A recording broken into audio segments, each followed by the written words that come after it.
This is Mike Harbour, and thank you for visiting my website. We're going to be showing you how to hit out of greenside bunkers. One of the most important things you have to do hitting out of the bunkers is have the proper equipment. And with that, I am going to recommend that everybody have as much bounce on the end of their club as possible. Now, you can go to your local PGA professional and try to find a proper bounce for your sand wedge. Most sand wedges are 56 degrees with approximately 14 to 16 degrees bounce. That bounce is described as this pointy end right here. That is the part that when you're holding your sand wedge properly, this is the bounce that has to enter the sand first. So if you have very little bounce on the end of your club here, you're going to have a tendency to dig your sand wedge into the sand. Some people try to hit out of bunkers with their pitching wedge, and that's a classic example why they're not very successful, because there's very little bounce on a pitching wedge. A sand wedge is designed to have more bounce. My recommendation to you would be a 56 degree sand wedge with approximately 14 to 16 degrees bounce. Some of the other fundamentals that you're going to have to do to create a good bunker shot is this. When we have the bounce being used in the bunker properly, in order to do that, we're going to have to open up the face of the club as I'm doing here for you, like this. We don't open the club up by laying the club backwards, we actually open it up by turning the club open.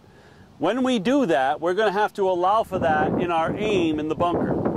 So, we're going to aim our body, our feet, our knees, our hips, and our shoulders approximately 7 to 10 feet left of the flag at all times when you're in the bunker. We're going to have 75% of the weight on our left leg, and we're going to have the ball position 1 to 2 inches from your left heel or slightly forward of center. So again, the fundamentals are an open club face so that you can utilize the bounce in your sand wedge properly, 1 or 2 inches from your left heel, 75% of the weight on your left lead leg. And again, for right-handed golfers, your lead leg is your left leg, and for left-handed golfers, your lead leg is your right leg. So 75% of the weight on the left leg, the body is 7 to 10 feet left of the flagstick, the club face is slightly open to utilize the bounce.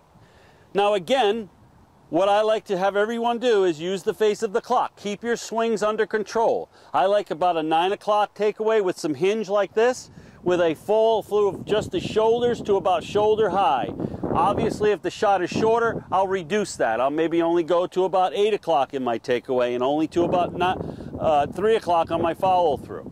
Keep your swing under control. We don't need to be making these big wild swings where you come in and you decelerate and leave the club in the bunker, leave the ball in the bunker, or scull the ball over the green. Okay, so here we go. Weight on the left, body slightly left of the target, 7 to 10 feet, club face open to utilize the bounce. We're going up with our arms and wrists to 9 o'clock, body through the ball.